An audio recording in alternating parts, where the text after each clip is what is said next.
नमस्कार दर्शकों, news today के इस बुलेटिन में आपका स्वागत है, जहां हम चर्चा और विश्लेषण करते हैं आज की महत्वपूर्ण खबरों का। आज की मुख्य सुर्खियां इस प्रकार हैं। प्रधानमंत्री जन धन योजना PMJDY राष्ट्रीय वित्तीय समावेशन मिशन के 10 वर्ष पूरे हुए। राष्ट्रीय क्वांटम मिशन NQM के तहत भारत का पहला क्वांटम कंप्यूटर लॉन्च किया जाएगा। भारत और संयुक्त राज्य अमेरिका ने रक्षा सहयोग को मजबूत करने वाले समझौतों पर हस्ताक्षर किए। दूसरा भारत सिंगापुर मंत्री स्तरीय गोलमेज सम्मेलन ISMR सिंगापुर में आयोजित हुआ। शिक्षा मंत्रालय ने नव भारत साक्षरता कार्यक्रम के तहत साक्षरता और पूर्ण साक्षरता को परिभाषित किया। केंद्र सरकार ने लोक शिकायतों को प्रभावी तरीके से निपटाने के लिए व्यापक दिशा निर्देश जारी किए। चलिए अब खबरों की चर्चा विस्तार से करते हैं और सबसे पहले रुख करते हैं आज की पहली मुख्य खबर की ओर। प्रधानमंत्री जन धन योजना PMJDY राष्ट्रीय वित्तीय समावेशन मिशन के 10 वर्ष पूर्ण हुए। प्रधानमंत्री जन धन योजना PMJDY की शुरुआत 2014 में वित्त मंत्रालय के तहत की गई थी। इसका उद्देश्य बुनियादी बचत बैंक खाता BSBD, धन प्रेषण, ऋण, बीमा, पेंशन जैसी वित्तीय सेवाओं तक किफायती तरीके से पहुंच सुनिश्चित करना है। इस योजना के 6 प्रमुख स्तंभ हैं, जिनमें बैंकिंग सेवाओं तक सार्वभौमिक पहुंच प्रदान करना, प्रत्येक परिवार के लिए 10,000 रुपए की ओवरड्राफ्ट सुविधा के साथ बुनियादी बचत बैंक खाता, असंगठित क्षेत्र के लिए पेंशन योजना, क्रेडिट गारंटी फंड का सृजन, वित्तीय साक्षरता कार्यक्रम और सूक्ष्म बीमा वित्तीय साक्षरता कार्यक्रम शामिल हैं। चलिए इसी के साथ खबर में आगे बढ़ते हैं और प्रधानमंत्री जन धन योजना PMJDY की मुख्य विशेषताओं पर एक नजर डालते हैं। इस योजना के तहत ऐसे लोगों का बुनियादी बचत बैंक खाता किसी भी बैंक शाखा या बिजनेस कॉरेस्पॉन्डेंट यानी बैंक मित्र आउटलेट में खोला जा सकता है जिनके पास कोई अन्य खाता नहीं है। ये योजना हर उस वयस्क पर ध्यान केंद्रित करती है जो बैंक से जुड़ा हुआ नहीं है। 28 अगस्त 2018 के बाद PMJDY खातों के लिए रुपए कार्ड पर निशुल्क दुर्घटना बीमा कवर को 1 लाख रुपए से बढ़ाकर 2 लाख रुपए कर दिया गया है। इसके साथ ही 10,000 रुपए की ओवरड्राफ्ट OD सुविधा दी गई है। साथ ही ओवरड्राफ्ट के लिए ऊपरी आयु सीमा 60 वर्ष से बढ़ाकर 65 वर्ष कर दी गई है। PMJDY खाते प्रत्यक्ष लाभ अंतरण, प्रधानमंत्री जीवन ज्योति बीमा योजना, प्रधानमंत्री सुरक्षा बीमा योजना, अटल पेंशन योजना, micro units development and refinance agency यानी मुद्रा बैंक योजना आदि के लिए पात्र हैं। PMJDY के तहत प्रमुख उपलब्धियों को देखें तो जुलाई 2024 तक 52.74 करोड़ जनधन खाते खोले गए हैं। 55% से अधिक जनधन खाता धारक महिलाएं हैं। जनधन दर्शक ऐप के अनुसार 5 किलोमीटर के भीतर लगभग 100% गांवों में बैंकिंग आउटलेट्स हैं। 2015 से 2024 के बीच PMJDY खातों में औसत जमा राशि 4.12 गुना बढ़ी है। मार्च 2015 में जीरो बैलेंस जनधन खातों की संख्या 8.52 करोड़ थी, जो वर्तमान में घटकर 4.26 करोड़ हो गई है। बढ़ते हैं अगली खबर की तरफ। राष्ट्रीय क्वांटम मिशन NQM के तहत भारत का पहला क्वांटम कंप्यूटर लॉन्च किया जाएगा। राष्ट्रीय क्वांटम मिशन NQM का लक्ष्य अगले 3 वर्षों में 20 से 50 क्यूबिट, अगले 5 वर्षों में 50 से 100 क्यूबिट और अगले 10 वर्षों में 50 से 1000 क्यूबिट की क्षमता वाला क्वांटम कंप्यूटर स्थापित करना है। NQM के उद्देश्यों को प्राप्त करने के लिए कंपनी अधिनियम 2013 के तहत 4 कंपनियों की स्थापना की जाएगी और स्टार्टअप्स को अनुदान भी दिया जाएगा। चलिए खबर की बेहतर समझ के लिए राष्ट्रीय क्वांटम मिशन के बारे में बात करते हैं। इसका लक्ष्य वैज्ञानिक एवं औद्योगिक अनुसंधान और विकास को बढ़ावा देना तथा क्वांटम टेक्नोलॉजी के लिए इनोवेशन इकोसिस्टम तैयार करना है। इसकी कार्यान्वयन एजेंसी विज्ञान और प्रौद्योगिकी मंत्रालय के तहत विज्ञान एवं प्रौद्योगिकी विभाग है। इस मिशन की अवधि 2023 से 2031 तक है। मिशन की अवधि के दौरान इसका उद्देश्य एक सुरक्षित और हाई बैंडविड्थ युक्त संचार अवसंरचना तैयार करना है, जो 2000 किलोमीटर तक विस्तारित होगी। इसके अलावा इंटरसिटी क्वांटम की डिस्ट्रीब्यूशन 2000 किलोमीटर से अधिक बढ़ाई जाएगी। QKD क्वांटम मैकेनिक्स का उपयोग करके ऐसे संचार नेटवर्क्स तैयार करता है जो भविष्य में कभी अनुपयोगी नहीं होंगे। इसके साथ ही 50 से 1000 क्यूबिट की प्रोसेसिंग क्षमता वाले क्वांटम कंप्यूटर विकसित करने की भी योजना है, जिसमें क्यूबिट क्वांटम कंप्यूटिंग में सूचना की एक मूलभूत इकाई के रूप में कार्य करता है। इसके अलावा सटीक माप के लिए मैग्नेटोमीटर और परमाणु घड़ियों का विकास किया जाएगा, जहां मैग्नेटोमीटर चुंबकीय क्षेत्रों की तीव्रता और दिशा को मापने में मदद करेगा। साथ ही अत्याधुनिक डिवाइस निर्माण के लिए क्वांटम मटेरियल्स को डिजाइन भी किया जाएगा। इस मिशन के अंतर्गत 4 थीमेटिक हब स्थापित किए जाएंगे, जिसमें क्वांटम कंप्यूटिंग, क्वांटम संचार, क्वांटम सेंसिंग और मेट्रोलॉजी तथा क्वांटम मटेरियल्स और डिवाइस शामिल होंगे। राष्ट्रीय क्वांटम मिशन के महत्व की बात करें तो पहला है नवाचार के लिए इकोसिस्टम का विकास। अलग अलग सेक्टर्स में सहयोग और विशेषज्ञता को बढ़ावा देने वाले समर्पित केंद्र स्थापित किए जाएंगे। इसके विविध क्षेत्रों में उपयोग है, जैसे कि स्वास्थ्य सेवा और दवाओं के निर्माण और वित्त एवं बैंकिंग उद्योग। साथ ही वैश्विक नेतृत्व को स्थापित करने के लिए सुरक्षित संचार और सटीक मापन जैसे क्षेत्रों में उपकरण विकसित किए जा सकते हैं। NQM के संबंध में कुछ चुनौतियां भी हैं, जैसे कि अनुसंधान पर कम व्यय, निजी निवेश की कमी, NQM की प्रगति में विलंब, कुशल कार्यबल की कमी, अवसंरचना की उपलब्धता का अभाव आदि। बढ़ते हैं अगली खबर की ओर। भारत और संयुक्त राज्य अमेरिका ने रक्षा सहयोग को मजबूत करने वाले समझौतों पर हस्ताक्षर किए। हाल ही में भारत के रक्षा मंत्री की अमेरिका यात्रा के दौरान कुछ समझौतों पर हस्ताक्षर किए गए हैं। इनमें से कुछ प्रमुख समझौतों पर बात करते हैं। पहला है आपूर्ति व्यवस्था की सुरक्षा, यानी सिक्योरिटी ऑफ सप्लाईज अरेंजमेंट। ये समझौता अमेरिका और उसके भागीदारों को जरूरत के समय आपूर्ति श्रृंखला जारी रखने के लिए रक्षा से जुड़ी वस्तुओं एवं सेवाओं की प्राथमिकता के आधार पर आपूर्ति का अनुरोध करने की अनुमति देता है। सिक्योरिटी ऑफ सप्लाईज अरेंजमेंट कानूनी रूप से बाध्यकारी नहीं है और इसमें आपूर्ति पर प्रतिबंध भी लगाए जा सकते हैं। वहीं भारत संयुक्त राज्य अमेरिका का 18वां सिक्योरिटी ऑफ सप्लाईज अरेंजमेंट का भागीदार है।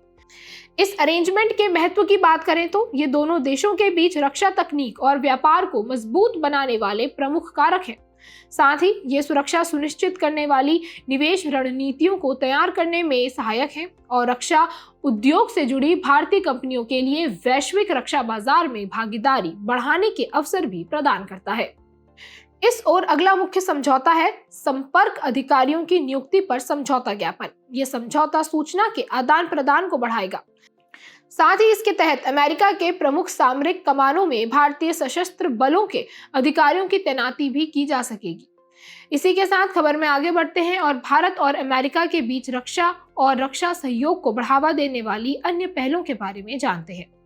अमेरिका ने 2016 में भारत को एक प्रमुख रक्षा भागीदार का दर्जा दिया था। दोनों पक्षों ने रक्षा और सुरक्षा से जुड़े कई मूलभूत समझौतों पर हस्ताक्षर किए हैं, जैसे कि logistics exchange memorandum of agreement LEMOA। साल 2016 में हस्ताक्षरित इस समझौते के तहत दोनों देशों की सेनाएं एक दूसरे के सैन्य अड्डों का उपयोग कर सकती हैं। अगला है communications compatibility and security agreement COMCASA कोमकासा। 2018 में हस्ताक्षरित इस समझौते के तहत दोनों देशों की सेनाएं ऑपरेशंस में समन्वय कर सकेंगी। इसी समझौते के तहत अमेरिका भारत को अत्याधुनिक प्रौद्योगिकी भी बेच सकेगा। तीसरा है basic exchange and cooperation agreement BECA। साल 2020 में हस्ताक्षरित इस समझौते के तहत दोनों देश उच्च स्तरीय सैन्य प्रौद्योगिकी, लॉजिस्टिक्स और भूस्थानिक मानचित्रों को साझा कर सकेंगे। इस ओर की गई चौथी पहल है initiative on critical and imaging technology ICET 2023। ये प्रौद्योगिकी के क्षेत्र में द्विपक्षीय सहयोग का एक फ्रेमवर्क है। इसमें वाणिज्यिक और रक्षा प्रौद्योगिकियों को शामिल किया गया है। और आखिरी है India US defence acceleration ecosystem यानी INDEX 2023। इसके तहत प्रौद्योगिकी सिस्टम और उत्पादों में रक्षा नवाचार हेतु समन्वित प्रयासों को बढ़ाने पर जोर दिया जाएगा। बढ़ते हैं अगली खबर की ओर। दूसरा भारत सिंगापुर मंत्री स्तरीय गोलमेज सम्मेलन ISMR सिंगापुर में आयोजित हुआ। दोनों देशों ने गोलमेज सम्मेलन के तहत पहचाने गए 6 पिलर्स पर विचार विमर्श किया। ये 6 पिलर्स हैं डिजिटलीकरण, कौशल विकास, संधारणीयता, स्वास्थ्य देखभाल, उन्नत विनिर्माण और कनेक्टिविटी। चलिए इसी के साथ भारत सिंगापुर मंत्री स्तरीय गोलमेज सम्मेलन ISMR के बारे में विस्तार से चर्चा करते हैं। पहले ISMR का आयोजन सितंबर 2022 में नई दिल्ली में किया गया था, जिसका उद्देश्य भारत सिंगापुर द्विपक्षीय संबंधों के लिए रणनीतिक साझेदारी के विविध पहलुओं की समीक्षा करना और सहयोग के नए क्षेत्रों की पहचान करना है। खबर को बेहतर तरीके से समझने के लिए भारत सिंगापुर द्विपक्षीय संबंधों पर विस्तार से चर्चा करते हैं। दोनों देशों के मध्य हस्ताक्षरित प्रमुख समझौते हैं 2005 में हस्ताक्षरित व्यापक आर्थिक सहयोग समझौता CECA, 1994 में हस्ताक्षरित दोहरा कराधान बचाव समझौता DTAA और 2005 में हस्ताक्षरित पारस्परिक कानूनी सहायता संधि MLAT आदि। आर्थिक सहयोग की बात करें तो 2023-24 में भारत को सबसे अधिक प्रत्यक्ष विदेशी निवेश सिंगापुर से प्राप्त हुआ था। भारत में सर्वाधिक FDI सेवा क्षेत्र, कंप्यूटर सॉफ्टवेयर और हार्डवेयर, व्यापार, दूरसंचार आदि को प्राप्त हुआ था। 2023-24 में सिंगापुर भारत का छठा सबसे बड़ा वैश्विक व्यापार भागीदार था। इसके बाद आता है अंतर्राष्ट्रीय मंचों पर सहयोग। दोनों देश पूर्वी एशिया शिखर सम्मेलन, G20 राष्ट्रमंडल, हिंद महासागर रिम एसोसिएशन IORA, हिंद महासागर नौसेना संगोष्ठी IONS जैसे संगठनों के सदस्य हैं। रक्षा सहयोग के नजरिए से देखा जाए तो दोनों देश संयुक्त रूप से सिम्बैक्स, SIMBEX, बोल्ड कुरुक्षेत्र जैसे सैन्य अभ्यास आयोजित करते हैं। इनके अलावा सिंगापुर में भारतीय प्रवासियों की आबादी सिंगापुर की कुल आबादी का लगभग 9.1% है। वहीं सिंगापुर की 4 राजकीय भाषाओं में तमिल भी शामिल है। 2018 में सिंगापुर में आसियान भारत प्रवासी भारतीय दिवस PBD सम्मेलन आयोजित किया गया था। यह आसियान भारत भागीदारी के 25 वर्ष पूरे होने के उपलक्ष्य में आयोजित किया गया था। और आखिरी है विज्ञान एवं प्रौद्योगिकी में सहयोग। 2023 में इसरो ने अपने PSLV C55 प्रक्षेपण यान से सिंगापुर के 2 उपग्रहों को सफलतापूर्वक लॉन्च किया था। चलिए बढ़ते हैं अगली खबर की ओर। शिक्षा मंत्रालय ने नव भारत साक्षरता कार्यक्रम के तहत साक्षरता और पूर्ण साक्षरता को परिभाषित किया। वयस्क शिक्षा या साक्षरता का समर्थन करने के लिए साक्षरता और पूर्ण साक्षरता दोनों को परिभाषित करना आवश्यक है। राष्ट्रीय शिक्षा नीति NEP 2020 और सतत विकास लक्ष्य SDG 4.6 में वयस्क शिक्षा या साक्षरता का समर्थन करने पर जोर दिया गया है।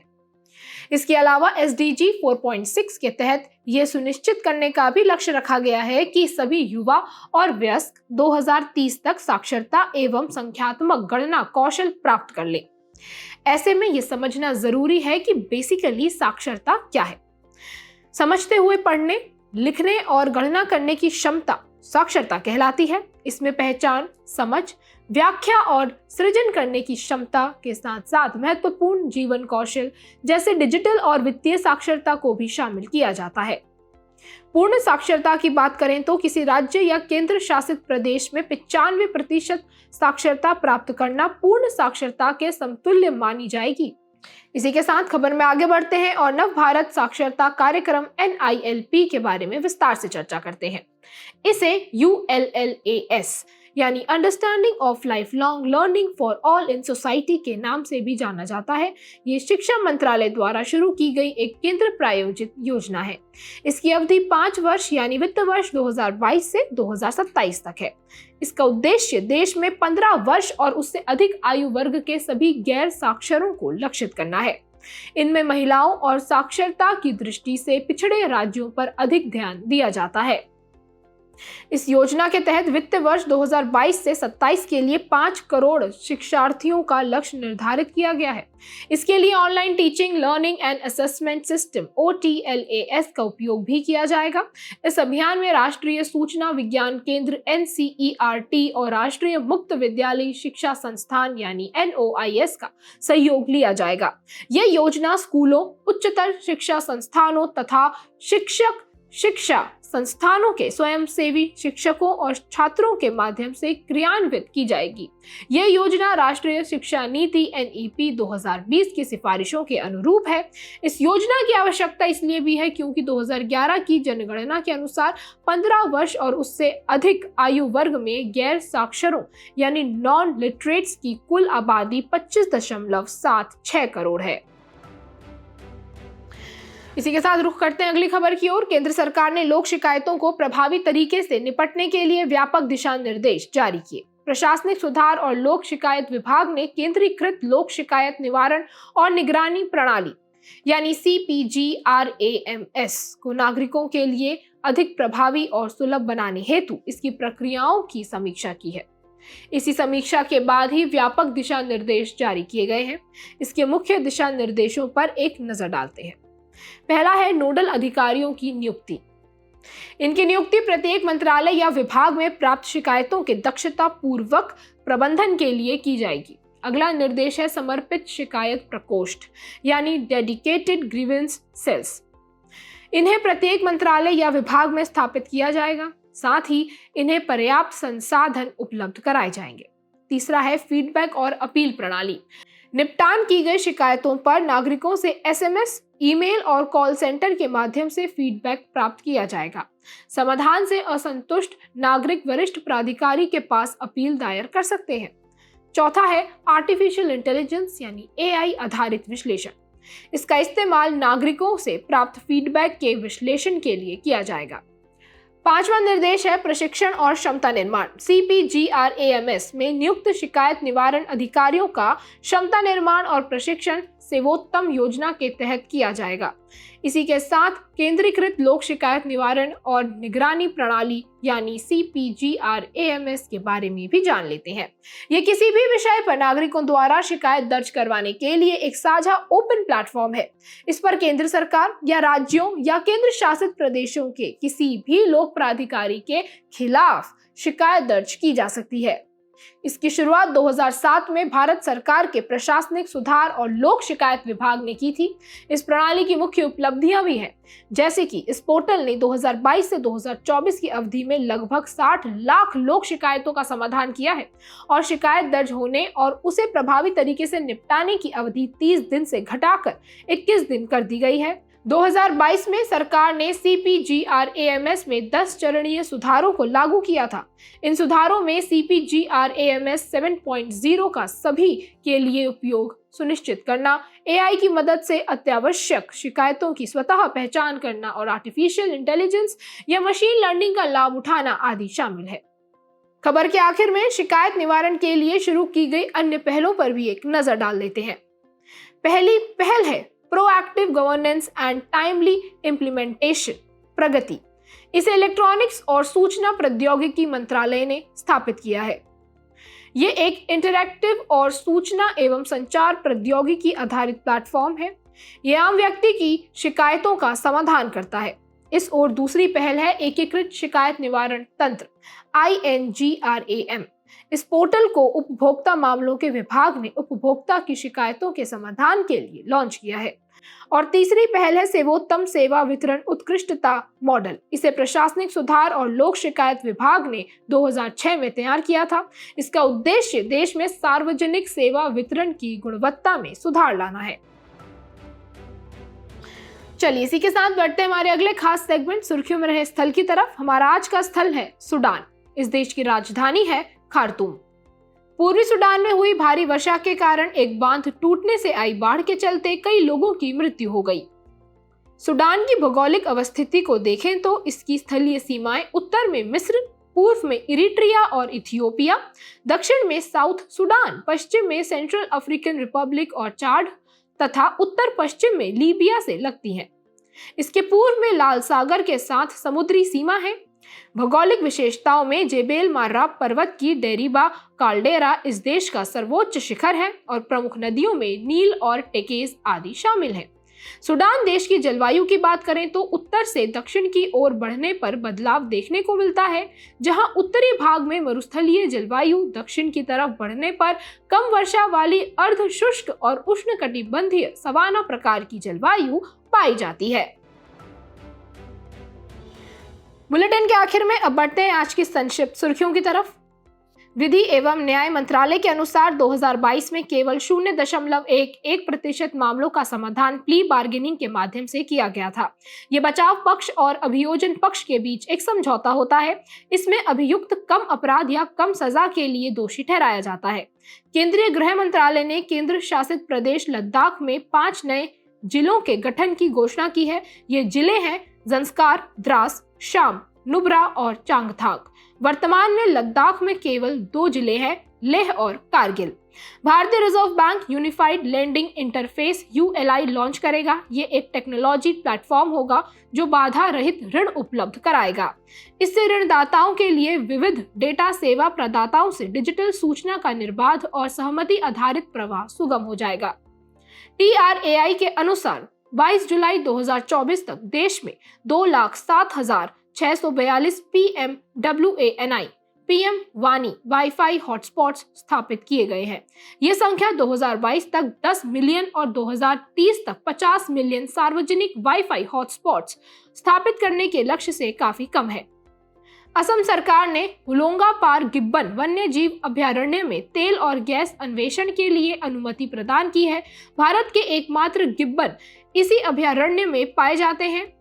इसके अलावा पूर्वोत्तर भारत का एकमात्र निशाचर प्राइमेट भी यहीं पाया जाता है। वुलर झील में अत्यधिक मात्रा में जमी गाद की सफाई करने के लिए उपाय किए जा रहे हैं। ये ताजे जल की भारत की सबसे बड़ी और एशिया की दूसरी सबसे बड़ी ताजे जल की झील है। ये झील हरमुख पर्वत की तलहटी में स्थित है। पर्यावरणविदों ने अपने एक अध्ययन में 2017 के बाद से तिब्बत के पठार से सेंडोगपू खड्ड में मास वेस्टिंग की घटनाओं में तेजी आने पर चिंता व्यक्त की है। केरल में लेप्टोस्पाइरोसिस के बढ़ते मामलों के कारण वहां के लगभग सभी जिले इससे प्रभावित हो गए हैं। ये एक संक्रामक रोग है जो लेप्टोस्पायर नामक रोगजनक बैक्टीरिया के कारण फैलता है। ये प्रत्यक्ष या अप्रत्यक्ष रूप से संक्रमित जानवरों के संपर्क में आने से मनुष्यों में फैलता है। इस प्रकार ये एक जूनोटिक यानी पशुजन्य रोग है। जाने से पहले आपकी समझ की परीक्षा के लिए डालते हैं एक नजर हमारे स्पेशल सेगमेंट प्रश्नोत्तरी पर।